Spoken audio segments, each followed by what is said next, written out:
Welcome back. We are live, pal. I think this is going to be a little bit of an explosive edition of We're Live, pal. I received text over the weekend from my co-host, who I'm going to introduce here in a second. And this guy, Andrew Zarian, I don't know if I've ever heard him say a bad word about anybody. He's a pretty positive guy, but he had some negative thoughts on this AEW pay-per-view that I was at live. So we're going to save that because we're going to talk about Night of Champions first. So we're going to tease that a little bit. You got to stick around if you want to hear Andrew Zarian go off on AEW, Double or Nothing. But as the great American philosopher Arsenio Hall once said, let's get busy. Andrew Zarian, what is up, my friend? The what, man? You know, I was going to come on and say how much I love the show, but now I guess I can't. I saw those texts. I got the receipts. Dude, no, we're going to talk about it for sure because I'm always positive. I love wrestling. I tend to dwell on the positive. I had a whole conversation with Lance over the weekend. We were texting back and forth, and that's exactly what we were talking about. I was ranting and raving to him, and he agreed with a lot of what I said. Yeah. Lance is comes from an older school of professional wrestling where fundamentals really mattered, and I think some of the stuff that he sees doesn't really reach the logic portion of his brain. He's a very logical, smart person. But look, I mean, pro wrestling is for everyone, as we say, right? You have so many different styles, so many different shapes, so many different colors, and everybody can kind of latch on. And I will say, while I am hearing a lot of negative response from people who watched the show, those of us who watched live, there was some negativity. Like I didn't like everything either.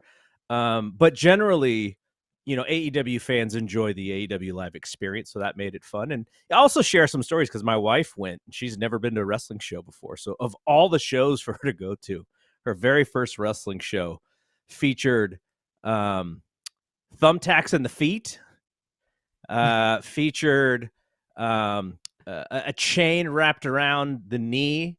What else did it feature? A man jumping off of a 20-foot ladder through a table. So she got her fill of professional wrestling this weekend. But again, that's the tease. That's a tease because let's talk about Night of Champions, which I believe you liked a lot better than Double or Nothing. And in certain ways, certain elements. Let's hit the top three things here. Seth Rollins is the new world champion. He's got the new consolation belt. He beat AJ Styles, I think. Pretty predictably also a really good professional wrestling match. What did you think about the whole presentation, which also spilled over to Raw, in which AJ Styles came out to congratulate him, and then they just became a tag team of some sort? Yeah, isn't it? Aren't they on two separate rosters? What the hell was that? Isn't that? I don't know. I thought it was a very well put together show. I did a poll. And I did the same poll for AEW without putting any of my opinion on it. And I said, hey, did you enjoy the show? Yeah. Fascinatingly, it was nearly identical, the polls. It was like 70-something% liked the show, 20-something% didn't like the show, which, it makes sense. I think like 1,000 people took the poll, or almost 1,000 people took the poll. I always find it interesting what people like and what they don't like. And when you ask people like, hey, what didn't you like? For the Saudi show, we obviously got a lot of that it's in Saudi Arabia and they don't support the regime and it's a propaganda show. And I totally understand if that is how you see it, that is how you see it. And I get it. Unfortunately, I can't see it that way because I have to cover this. And if I go in there with this biased opinion of the show, doesn't matter. And I'm not stating how I feel about them going there, right? I'm just looking at it as a performance and the wrestlers and what's happening in the ring. I very much enjoyed the show. I thought they did a great job in making it feel like it's a big deal. They opened up with a world title match. Every match was fine. I know that Natty, there was a little criticism about Natty getting squashed in seconds, but I was fine with it. I think they got the story over.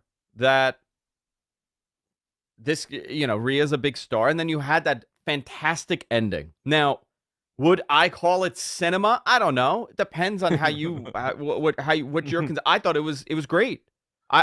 It was so good. I watched both shows twice. So I wanted to kind of. How? I know. Well, I had a great afternoon on Sunday. That's how. I sat there in my yard with my iPad. I put on my AirPods and I just laid out and I just watched wrestling. It was fantastic. There you go. I would say that I like the big field presentation of the show for WWE. Yeah. Obviously, they're in a giant stadium. And then I'll talk about my criticism of the AEW show. But I thought they did a good job. The Brock match told a great story. The main event was fantastic. The title match was really good.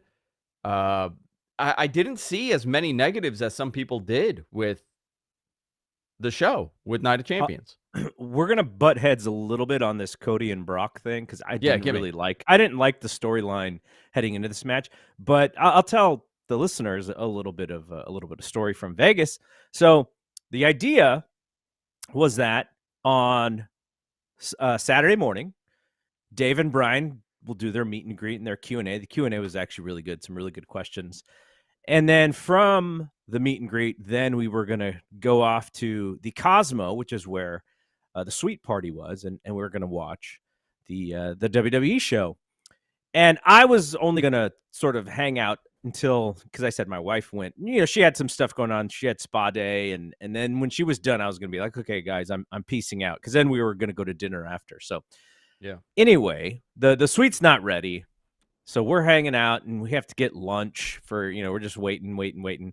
And I could just see Dave just chomping at the bit. He's like, I really need to watch this show because, like people are expecting his opinion on things like immediately. And plus he's, we're doing stuff that weekend. He knows that his significant other was there. So they're going to have to get dinner. And I could just see him like going like, man, I hope this room is ready soon because, there's 3.5 hours ahead of me. And then I got to record with Brian and then we got to go to dinner. Like he's just like counting out his day. So we did finally get in there. My buddy Jeremy Feinstone hooked up the Amazon stick to the TV and we sat there and we watched the show. Now I only saw half of it with them and then I watched the rest of the half of it when I got home. But the most interesting thing about it, I think, in watching it, with very educated people like Dave and Brian were there. Jeremy was there. I think Paul Fontaine had come later, maybe after I'd left. But they're like quality opinions in this. And like it's such a different experience watching that kind of show with Dave and watching an AEW show kind of Dave, because the AEW product is a little bit more high spot heavy. So when I'm watching those shows with Dave, you hear the ooh, wow, like a lot of that. And when you're watching a WWE show, he almost really doesn't pop for anything. So I'm thinking like, oh man, I wonder if he even likes what we're watching here. And then at the end of the day, he gives his review and he's like, oh, I thought it was a really good show, and he's very positive. But it's just a different experience watching WWE with him because WWE is not super high spot heavy. They're near fall heavy, but it's just it's a different thing. So where I wanted to disagree with you, the Seth thing was fine. It was predictable to me. Yeah, we saw this coming, but it was a good match. Yeah, it was a good match. That's what it was there for. It was AJ and Seth were going to put on a good match. Here's my problem with the Cody thing. So I know a lot of people loved the go home promo with him, or the go home segment with him and Triple H, and he's got this broken arm, and Brock, he was the fighting babyface and goes and tries to attack Brock in the ring, and he just gets his ass handed to him. All of those things are to keep Cody hot as the fighting babyface. I understand that. But I think this time they went a little too far because the storyline was he doesn't want to see a doctor because if he sees the doctor, then the doctor's going to tell him he can't wrestle. And then he saw a doctor. I guess he saw the doctor and they just put like a neoprene sleeve on his arm and tried to tell us it was a titanium cast. Yeah, it was a titanium cast. He had a titanium cast on. So the beginning of this, in a weird way, doesn't it feel like it's like very like the most basic of old school babyface things to do? Like he's constantly beat up, he's constantly torn apart, and he overcomes it. But even if he doesn't, you still root for him. I wasn't crazy about the broken arm. That to me, I'm like, I think everybody's educated now where they understand. That's where I'm going with this. That's my problem with it. Wrestle with a broken arm. because the Or you audience, can, like Bob Orton. Now, some of this is, we always have this conversation. What's the casual audience versus the hardcore audience? Where does it blur? Who knows? There's no number out there where someone raises their hand and says, I'm a casual audience person of WWE. I think you have to be a little bit smarter with this stuff because fans want to see through it if they're not 100% into it. And Cody starts this match where he's tucking his arm in a specific way and he's keeping it away from Brock. And Brock is laughing at this dude. He's just laughing like, oh, your arm is a target. And once I get a hand of this thing, I'm going to eat it. Like, that's what Brock was looking at. So the first offensive move by Cody is he hits Brock with this neoprene sleeve. Like, that's the first move that he does. And I'm just like, aren't we trying to protect this arm so that it doesn't get hurt? Is he playing possum? Because if he was, and the arm's not hurt as much as we thought it was, that's not what the announcers were saying. So I was frustrated by that whole thing. I was frustrated by him hanging out in the Kimura with the broken arm for as long as he did. This reminded me very much of Triple H from WrestleMania against Brock Lesnar, though Triple H actually won that match and Cody did not win this match.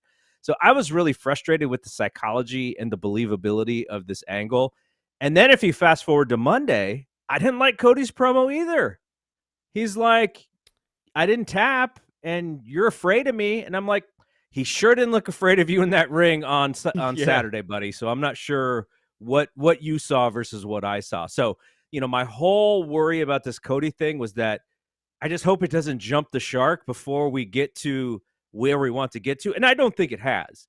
But just small things like this just kind of make me wonder if they can hold it off for as long as I hope that they can hold it off, because he's such a tremendous character and he's so hot right now. But this is the first thing I think in WWE that I have not really loved from Cody. So I hope it is, I hope they get back on track, at least for me and for what I like about wrestling as a fan. I want to see them do more creative, more believable stuff. Yeah, I want to see him in a more dominating position rather than just like a guy that's constantly hurt and damaged and trying to get his way back to the top. It seems like that's been the story. But I'm curious where they go with Cody and Brock now, because obviously they're still continuing this. And if we're not taking this injury very seriously and the believability of it, then they can probably run Money in the Bank, and they can do it then. It's not like, he's supposed to sell this injury. He sure didn't really sell it on Monday. He's just like, hey, I'm here. Here's my arm. So maybe they do run it back in Money in the Bank and we get the third match, because it looks like they're building to that. If they push it off until SummerSlam, then that means the Cody and Roman thing is going to be pushed off for quite a while. And maybe that's a good thing. We'll get to this in a second, but Roman has his hands full as well, right? Yeah. It's who's the challenger for Roman? Whatever Roman's title is at this point. I say this every week. I don't understand why he has two titles. He's a Universal Champion, right? That's what he is. Yes. So I mean, he has two titles. He's about to break CM Punk's record for WWE Heavyweight Champion. I saw I thought I saw a poster or a graphic of his 1,000 days and where it was in comparison to everybody else. I thought only Hogan was ahead of him left. No. Remember, the WWE, he has not held the WWE title for 1,000 days.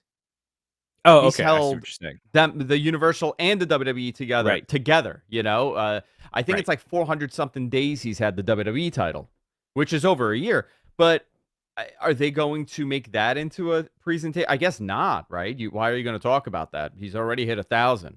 It's all I find that confusing when you put those belts together. I think, I think it's and guess what? The new title is not part of the WWE World Title lineage. It is its own thing. You know what I would have popped at? So you saw the graphic of Roman with the paper sign that said 1,000 on it on his Twitter.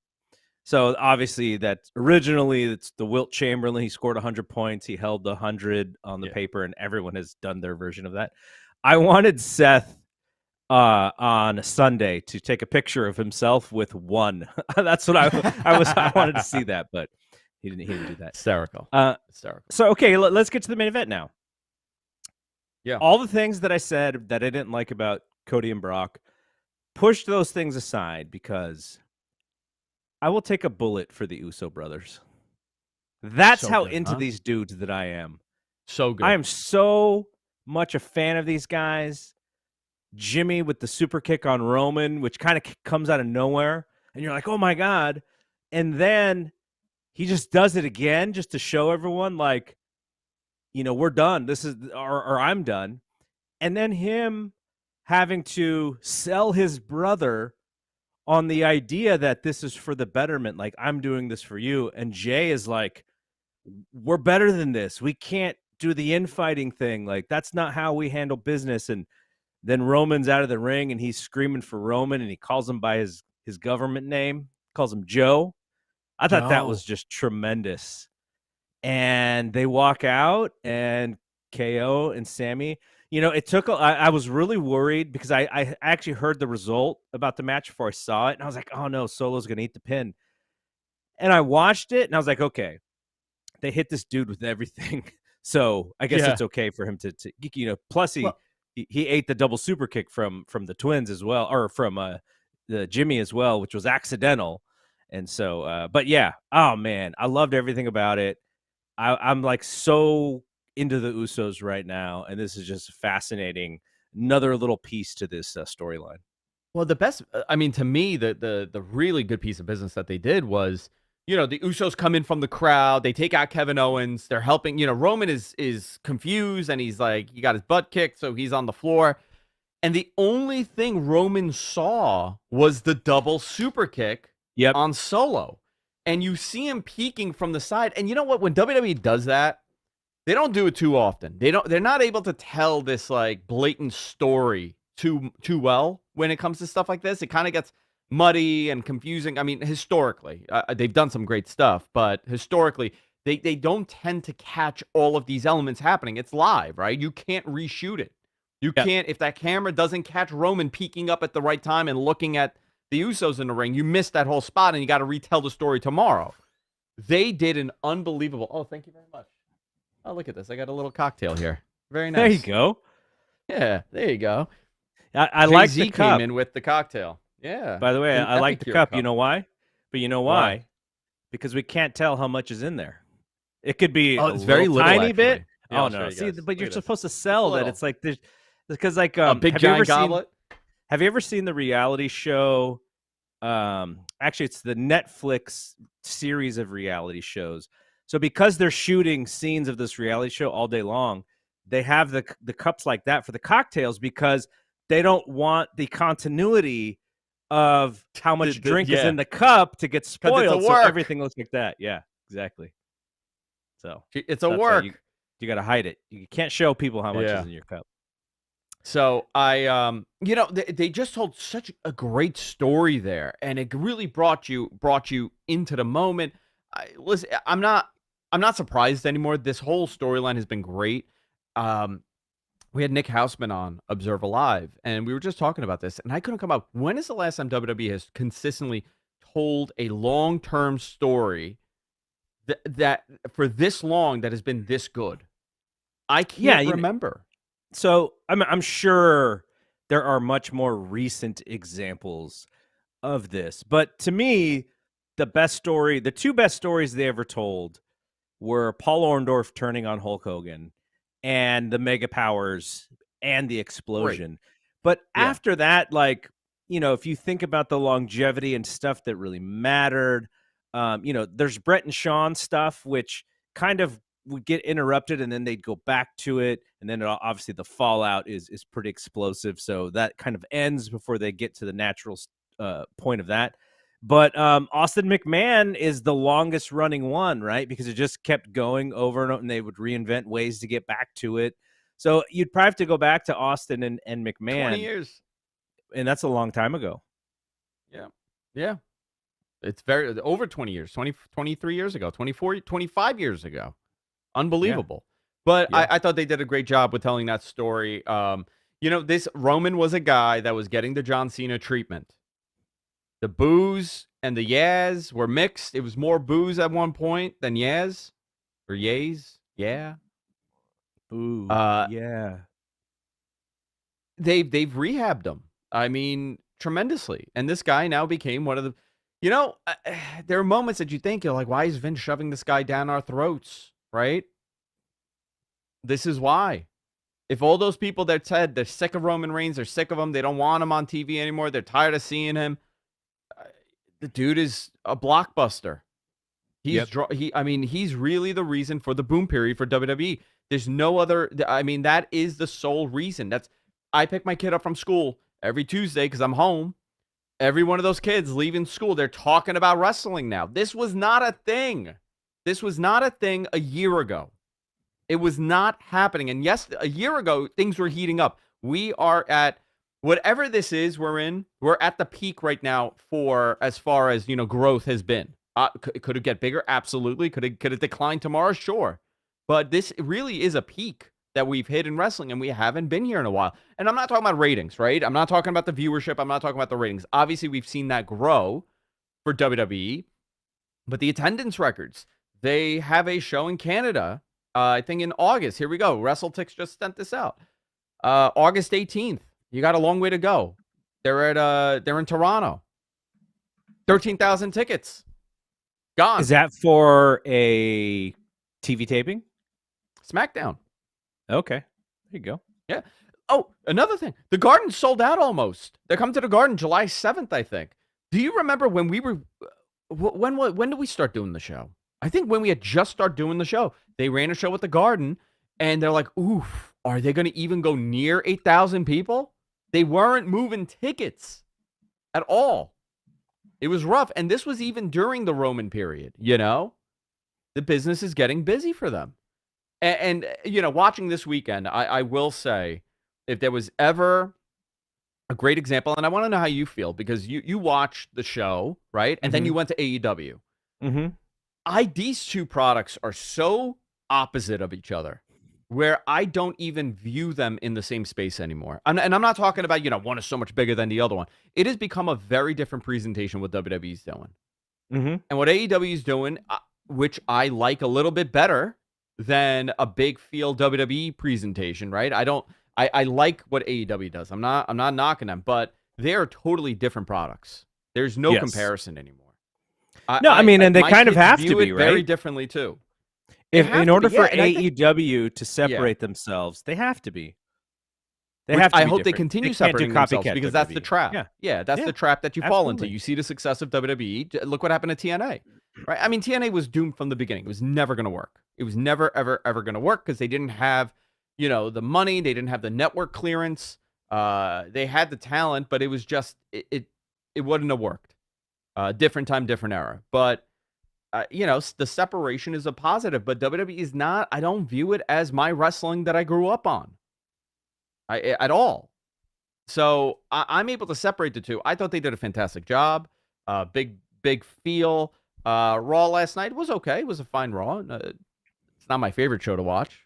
I didn't understand the reason for the AJ thing and the Seth thing. It just out of nowhere. It was almost like, something we had that we were gonna do didn't happen, so now we're just gonna throw this together. Like, it didn't make any sense whatsoever. Yeah, there were no there were no stips in that match either, so I don't know why I was supposed to care. Yeah, no, I get it. I totally get it. Okay, I think we're ready. We're ready to move on. Yeah, AEW Double or Nothing.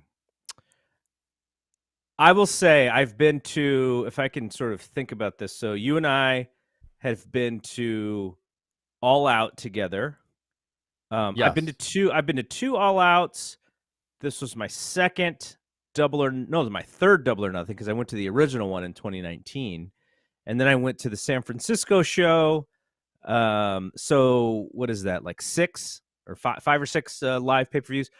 This was the worst one as far as the live show that I've been to, but that doesn't mean that it was bad. I would say the two, I'm trying to think of which I liked least best between last year's All In and last year's Double or Nothing. But this is this is a little bit maybe not as dynamic as some of their shows have been. And you and I have said, my favorite all time live event is All In 21 or All Out 21. All In 21, yeah, the best. That was the best live. I would say for me, and I've been to a lot of great pay-per-views.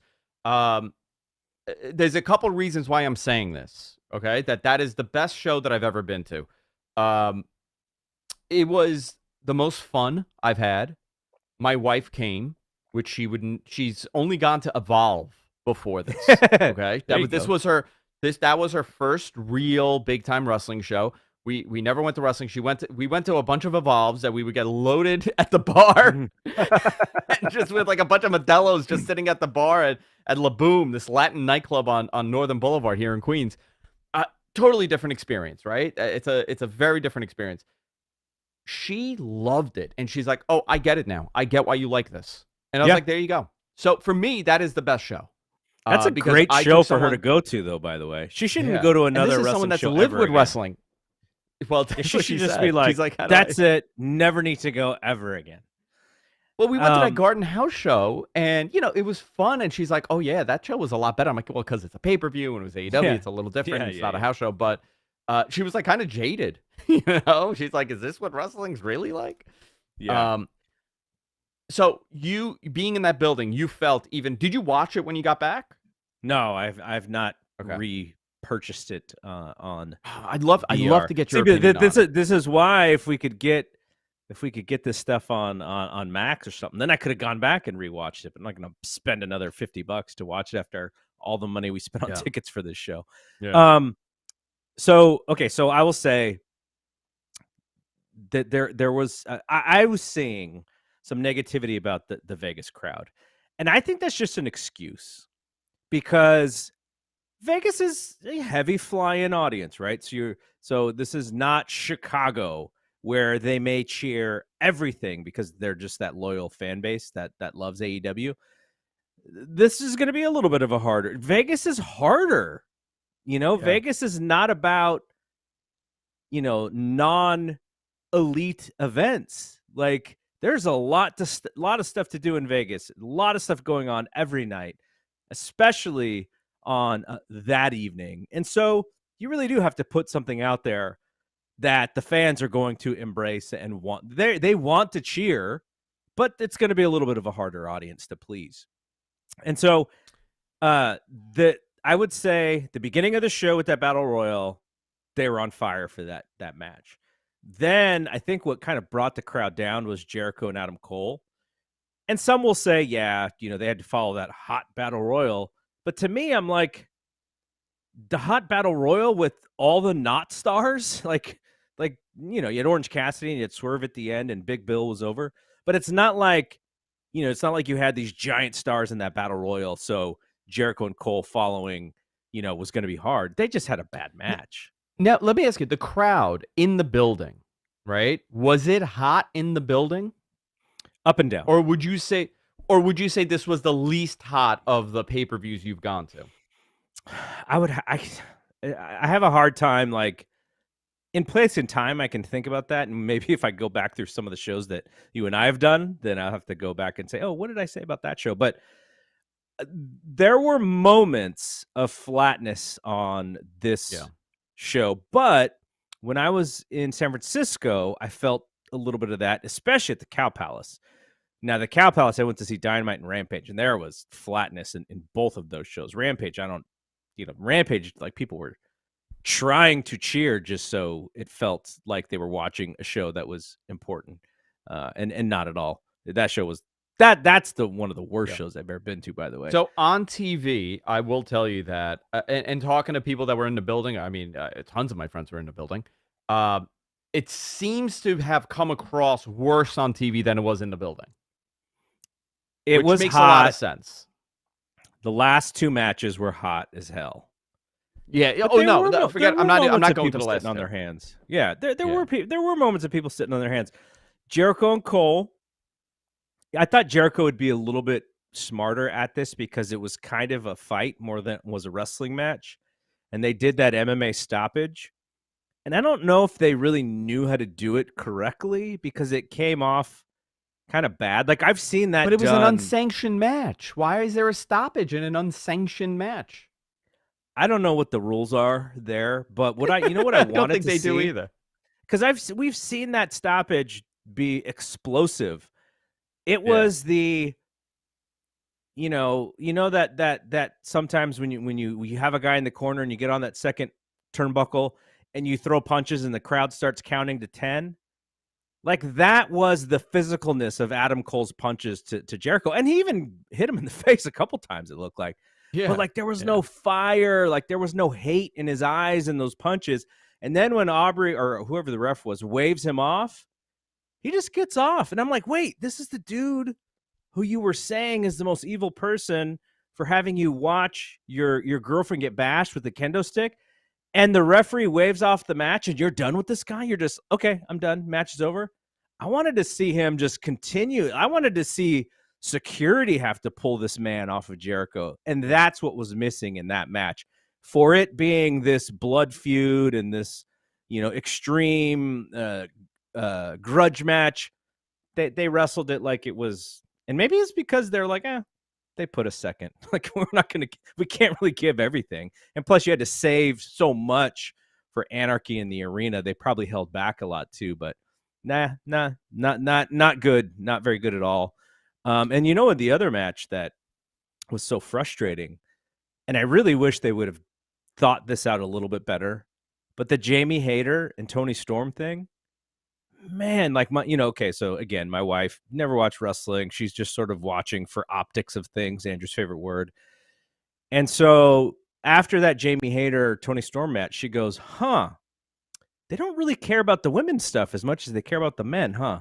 I was like, well, I could see how you could come to that conclusion after what we just saw, which was something that should have been really important because it's the women's title. And it was booked like it was not very important at all. I was really frustrated with that match. It seems like they scrambled to figure out what they were doing with that. But why? You've known Hayter's been hurt for weeks. I don't know. Maybe that was the best. That was the best business they could have done. But you see, like these are the issues, right? When you're looking at a card like this, I think some of it comes from a place that the bar is set so high for AEW pay-per-views 3-4 years in. It really has not. I didn't. Let me start off before I go into my rant.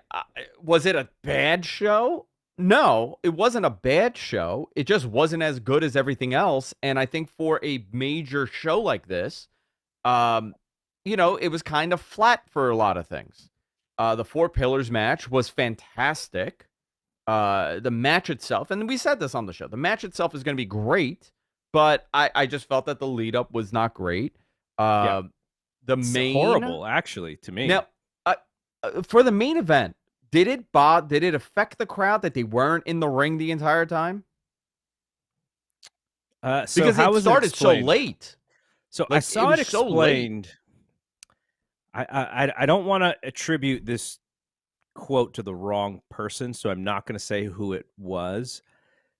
But they said something to the effect of, because the match is going all over the building, it was almost like you were in the front row if they came to where you were, because you got to see it like so close. I thought the crowd reacted really well to this match. I thought this was the match that they wanted to see. This was the match that they were waiting for. But at the same time, it wasn't the giant draw that some of these other matches have been in the past. And some of it may have been that, we saw that once, so is it going to be the same? And it was, they had to be creative with other things, but it was generally the same thing. Like when you're there live, you pretty much have to watch the big screen and your head just goes big screen somewhere where something else is going. Your head just go like this the whole time because nothing is in front of you. So it's hard to watch live, but the crowd was into it. I think they really enjoyed it. It was a spectacle. I can't say whether or not it was the greatest match in the world because I mean, I'm watching so few of what's going on and looking at the big screen, and there's no quad box on the big screen you were trying to watch, your picture in picture at home or something. So It would, but the crowd really loved it, and they love all of those guys. The BCC are quasi baby faces as it is. Like, I don't think anybody really hates them. The Takeshita thing coming at the end was a nice surprise, and but this is your segment here. This is the vitriol for your distaste for this kind of match can come out now. Explain to the audience why you hate these style of matches and why this pay-per-view ended with a sour note for you. I'm not going to be as mean as I was in the text messages to Garrett, because I did rewatch it. Okay. Because I was I didn't like the show so much that I thought maybe I was just in a bad mood when I watched it. Okay. Just wasn't the time for me to watch. I was in a great mood. I had a great day, and then I watched the show and I was maybe tired. I don't know. But I rewatched it again the following day, and yeah, obviously, it's less emotion. I get to watch it a little bit more. But my problem was, listen, you married your top guys in the company into one match. Mm-hmm. And you're going to do it again. Blood and Guts is coming up, right? You're going to do it again. Most likely in Boston, I possibly. I think so. Right? I think that's what people are thinking. I think so. I would have much rather have seen a bunch of singles matches with these guys since they're in a feud together. And then that you could bring in, Hangman to team up with them later. I know that they're trying to do a lot. It could also be injuries. It could be that, maybe they don't want to have Danielson doing these crazy singles matches right now, and they're using him sparingly. Same thing with Omega. But I felt that the entire card was just tag matches. It was all stipulation matches. Oh, everything had a gimmick. There were two one-on-one matches. And guess what those two one-on-one matches were? Which one was a ladder match. Well, okay, but that was still a stipulation, right? Okay. The only one-on-one matches without the women's matches. The women's matches. That leads to my wife's point about how they're treating these matches as secondary compared to everything else. Now, I was actually kind of excited because I was happy to see actual singles matches. And then they turned out to be not great. Yeah, I didn't feel like, there are lulls in the show for sure. First of all, that Battle Royal, probably one of the best Battle Royals I've seen in the modern era, right? I really Battle Royals are really difficult to get over like that. And including, was there a top guy in that Battle Royal? No. Orange. There's Orange. Orange, but he's making his name based on, his ability and what he's doing. But there was no, Jay White to say. I mean, Jay White's not was there in AEW yet, but he's probably the next guy. But these are like the next guys, right? They're coming up. I think for like the mid card and upper mid card, you told a nice story there. Big Bill stood out for me, and I keep looking at this guy, and I'm like, listen, I know that there's bias against him, right? He's a WWE guy. He's a big jacked up dude. How is he not in a main position, right? In some capacity. I wonder that, well, how come he's not feuding with some guys, in a singles position, and you kind of build him as your big jacked up dude. Him and Wardlow could do something, put these big guys together. I didn't dislike the show. I just didn't love it. And there were a lot of issues for me. Like, I'm not crazy about the hardcore stuff. I've never been crazy about it. Weird, considering I was such a big ECW fan growing up, right? Yep. I think it's too much sometimes. I think the main event was insane. It's very much veered into a different direction than 2 years ago in this company or 3 years ago in this company. And I get it. You got to evolve. You got to change. It just didn't do it for me. That main event, I could recognize it was a lot of fun and it was a really good match. It's just not the match I like to see. Not my cup of tea either. I'm not a fan of the hardcore stuff. I'm not a fan of the GCW style. Which is funny because, the person who I at least know the best in AEW is Moxley, and he's 100% dialed into that. And he's incredible, stuff. And Mox is incredible, and I'm not talking about talent, and I'm not talking about abilities. I'm just saying the continuity of the show was wacky to me. Sure, I get it. I didn't love it. And I get that, a lot of stuff is moving, a lot of moving parts. I'm I'm willing to bet that the split is going to help with this for sure now. There was a lot of people worried that the split, why are you splitting the roster, or why are you going to do a soft split? I think it's needed because when you look at their TV show, everybody's coming out in a crew. And the reason for that is to get these guys on TV so they're recognizable, right? Mm-hmm. You need to sell merch. You need to sell products. You got to sell that video game. You need to get the brand of the individual out there for the audience. So everybody's in a stable and everybody comes out together. And you kind of get lost. Like, you know who got lost for me? Claudio in that whole match. Claudio, like, he was totally lost for me between everything that was going on. And that's not a good thing for me. I mean, in my opinion, that's not a good thing.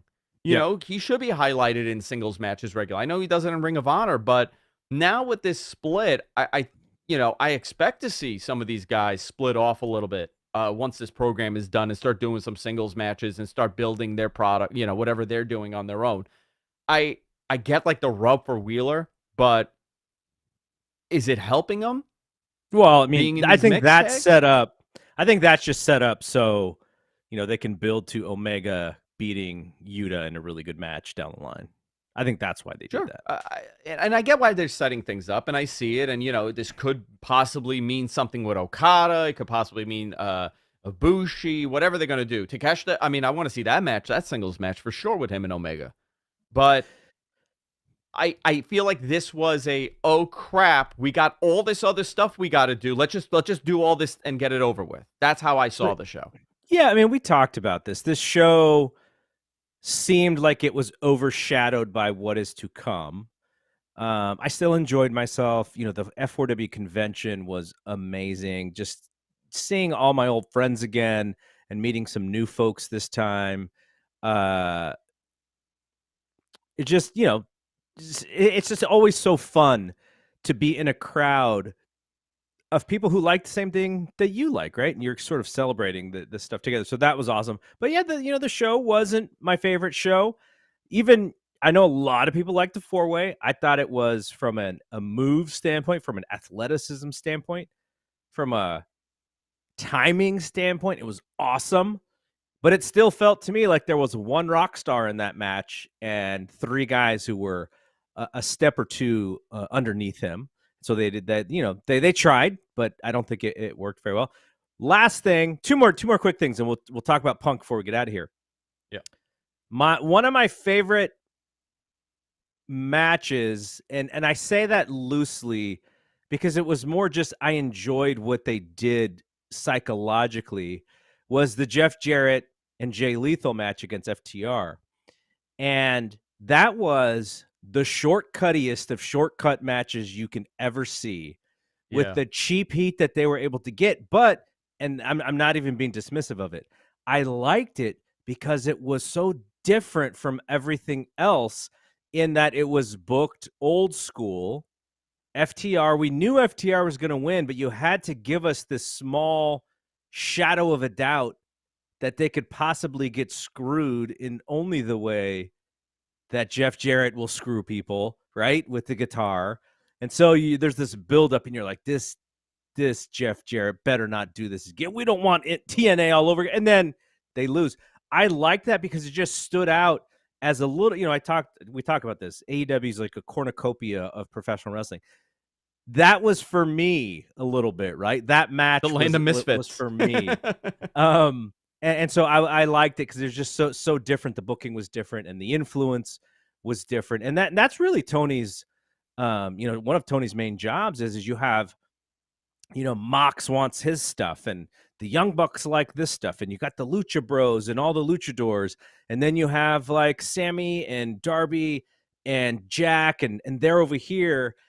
And so you got this giant stew, and Tony's got to make sure he adds the right spices to make sure, you mentioned, the continuity exists. And that is a hard job. And I explained it to my wife because we were talking, I was basically explaining to her a lot of the things that were happening so that she could follow.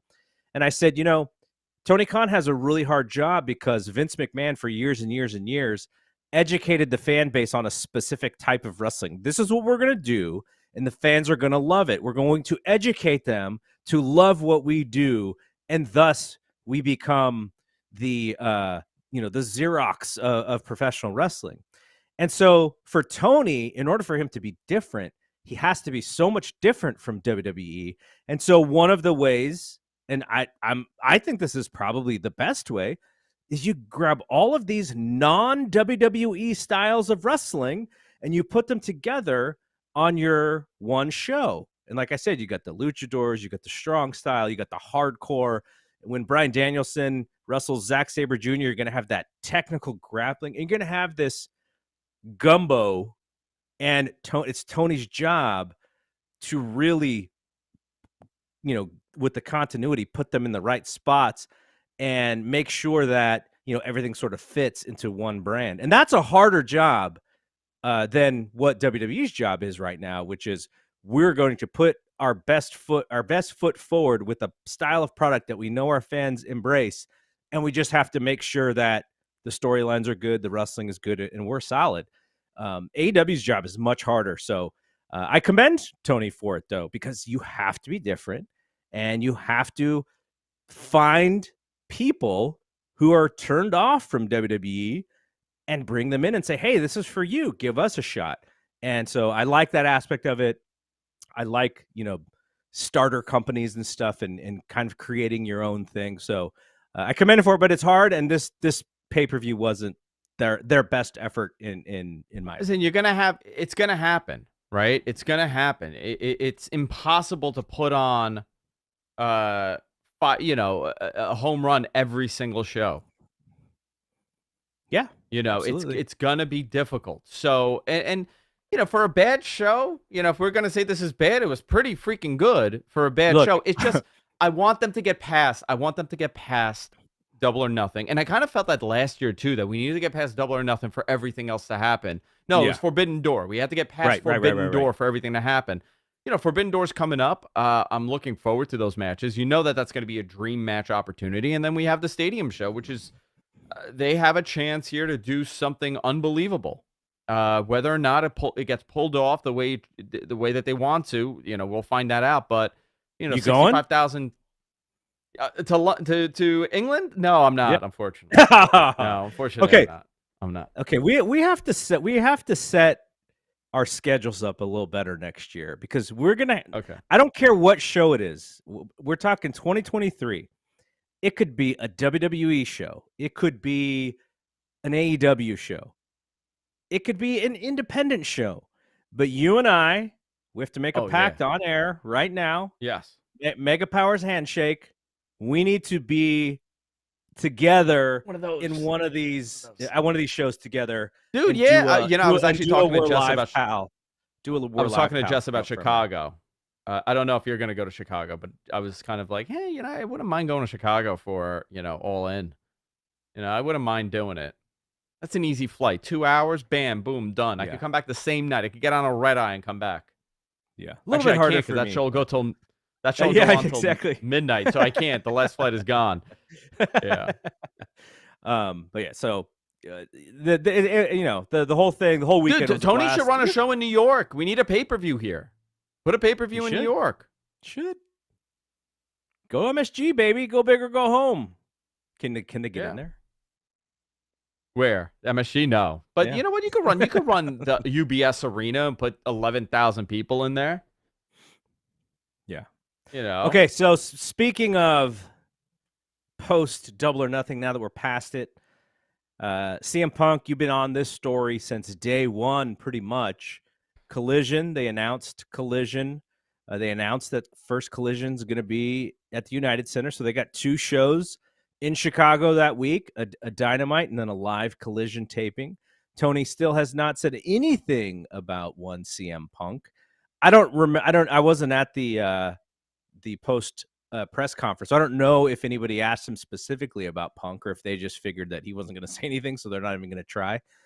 But now, we turn the page, and that's the next big show. And then after that, like you said, is the Forbidden Door show. So all steam ahead for Collision. What are your thoughts on it since we last talked and since Tony finally made the announcement that everything with CM Punk is supposedly all good now?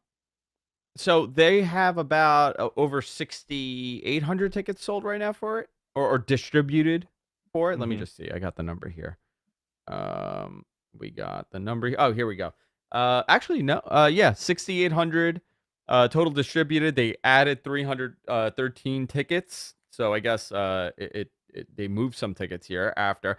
I this has to go in at least 10, 11,000 people for that building. They released these tickets on the worst week ever. People are already traveling. People already have bought their tickets for this pay-per-view. A lot, obviously, a lot of AW people travel, especially when it's a big show like this. I think we're going to see it going up more and more. We'll get about 9,000 at least, bare minimum. But they got to start alluding to Punk in certain ways. I don't know whether or not he shows up, and maybe he doesn't show up. I shouldn't say he show up, but they should start hinting that he's gonna be there to kind of push more ticket sales. Obviously he's not going to sell 16,000 tickets here. We see the slowdown, but they'll have a great reaction. But what do you do once he shows up? Is he a babyface? Is he a heel? I mean, the story is that he's going to feud with Joe, which I've seen the images for that. So is Garrett. Yes. So we saw them before whatever that leak was that happened. I want to know who the hell leaked it. And I know how I know it didn't have anything to do with you, because you did not send me anything. You just turned your computer around and said, "Look at this." Mm-hmm. I was sworn to secrecy. I took a blood oath. Warner WBD. This big van showed up with an old school Turner logo. They shoved me in there, and I took a blood oath with them. I can't ever break it. I'll be haunted for the rest of my life. The ghosts of all the failed shows that they've ever had on Turner. Dinner and a movie. The ghosts of Dinner and a Movie will haunt me forever. Yes. They got a great opportunity here. This could be a shot in the arm that they need to kind of get the ball rolling. We all know what the answer here is for the biggest match that they could ever do in that company's history as of today, and that is CM Punk versus all of them. Whether you do a 3-on-3 or you do something else, you have that ability if these people could just figure it the F out and just suck it up and do business. Sometimes the emotions are too much and you never could do it. I get that. I don't want to get hit in the face with a chair and then look at you and say, "Hey, I want to be friends with you." Yeah, exactly. But you throw enough money at me, I'm going to say, "Do it again." So I don't know. Can I put my hands up and protect my face from the chair shot? Sure. Just make it look like it hit me in the head. That's what I would do. But, they have an opportunity here, and I don't think we're going to get it tomorrow, and I don't think we're going to get it next week, but eventually, you have... I mean, Dave said you got 6 months to figure this out because contracts are running out. Yeah. He was also mum on what the deal is with their TV contract as it is today. For Collision? Well, okay, mum is the wrong word. He did sort of try and explain that the length of their deal hasn't changed, but the way that he explained it, I was like, but wait, like what he's explaining is past when at least we know that the deal was supposedly going to end. So I was kind of confused based on what on Observer Radio, he said that it's possible that they have taken the extension on the deal based on because WBD had the option, right? Has an option for a 1-year extension, yeah. But with a nice raise, hopefully. With a nice raise, they would have to get a nice raise, and hopefully. they would have to be paid for the show because the show's going to cost like $30 million. Yeah, so hopefully double that, at least. So maybe double that. Yeah. Did you see WWE use the rumor story? They're trying to put the fake on the judge there. Yeah, they're trying to work the judge into that's listen, I was like, thank God it's not me saying that deal is done. Yeah. But I think they're working on it. They're negotiating on it. There's a couple other hurdles here. And I think streaming is a great example of this. Tony still doesn't have the answer, or maybe he doesn't. He doesn't want to tell us as far as where the hell the show is airing. All out. All in. Yeah. All out. All out. All in. All in. There you go. Sorry. All in. Mixing them. They're going to have to change these names. I'll tell you that. Yeah. It's like WWE. I know. It's like the WrestleMania Backlash, Exactly. I don't know. You don't need the all out branding anymore, do you? What think was now that you got All In? What was the 5th pay-per-view when Tony was 13 and booking cards? We need to get whatever that name was. That, man, has to be something really cool. Oh, he's the same age. We're the same age, so it would have to be something like Annihilation or like exactly something insane. What's Doomsday? AEW Doomsday. Something you know what? like that's a great Mortal Kombat. That's a great name. Something. That's a great name. Doomsday? AEW Doomsday I like should Doomsday. be the pay-per-view. Yeah. And I did like how the Super Kick had the pyro. Yeah. Okay. And it had more freaking pyro. It had the firework Jordans. It looked more impressive than the death match. 1 foot had more pyro than that entire ring did in that death match. Yes, it did. It definitely. You know what? Tony made up for it. Kudos to Tony. He made up for it. He said the next time we do this, it's going to be bigger and we're not going to make a mistake. They didn't. That should be the opening chapter of Mox's second book, because I think the opening chapter of his first book was him having to deal with that and the explosion not happening and stuff. So that should be the chapter in the next book, because he says, and then they do the Super Kick and there's more pyro there's more explosion than in the death match. So that's a good one. Well, I'll send him that. Listen, I'm gonna give them a little piece of advice here. Okay, my marketing brain is kicked in. Okay, I'm a marketer. If they don't capitalize on that kick, they may try to hire you. They may try to hire me. They may. They're watching. I don't know. They're watching. I'm expensive though, dude. I'm too expensive. I'm too expensive. I'm gonna give them the best piece of business. Okay? On Wednesday, we got friends there. Will Washington, he's my boy. Yeah. We hang out. We hung out. Yeah. We spoke about Mariah Carey. We spoke about Bone Thugs and Harmony. We had a great time in Vegas last year. Hell yeah. He was on our show. He was on our show. I know. Him and I have the. I'll tell you off the air, but him and I we started our careers with the same exact influence, and it's wild. We came off. I know the story, the wild. Parallels, crazy parallels. Such a parallel. Maybe I'll end up there. Maybe I'll start booking the show too. Yeah. If they don't have a replay of that kick with a Lugs boot of the week, they totally dropped the freaking ball. Okay. They've done the NBA theme, right? They've done the NBA on NBC. They I believe they also have the NBA on TNT music, the old school one. The Lugs boot of the week would be absolutely perfect for that commercial. It's a fantastic idea. I would have contacted them tomorrow. Listen, if Tony wants, I'll email them today and be like, "Hey, you want to do this again?" Yeah, you should. Definitely should. All right, last question before we get out of here. Does Tony Khan mention the name CM Punk before Collision? Oh man, you want to take a bet? You want to do a bet? Yes, bet. Let's do a bet. Let's do a $1 bet here on the show. I'm gonna say yes. He gets mentioned, but in a very weird way. Not like, hey, CM Punk's on the show. I don't think we get that, but I think they do mention CM Punk and allude to Chicago. Okay, we have a bet. I was gonna say, you don't think he will? No, I don't think he will. Okay. I was gonna say, I think he should, but I don't think he will. I think there will be allusions to it. I think there will be things that make you believe that he's going to be there, but I don't think he's going to say the name CM Punk. But yeah, so we have our bet. Someone will win, someone will lose. And okay, you said $1. I was going to say a bottle of scotch, but $1's fine with me too. Oh yeah, I'll do a bottle of scotch. Yeah, let's go. Yeah, let's do that. That's even better. Raise the stakes. All right, so this was fun. Vegas was great. I will be at the convention as long as they keep having the convention. We'll say I hope Double or Nothing is back in Vegas next year. You know what, dude? Light you know why I didn't like the year. show? I think I had a little bit of FOMO. Yes, right. I wasn't there. You guys are there. Was a lot of such people a blast. There. I wanted to see how big Dave's arms are this year. I measure it. I have my tape measure. I'm like, Dave, come here, and I wrap it around his arms. I'm like, oh, good. You got like a quarter of an inch. I took one picture of Dave and Brian, and half of the replies are about Dave's arms. It's like it's unbelievable.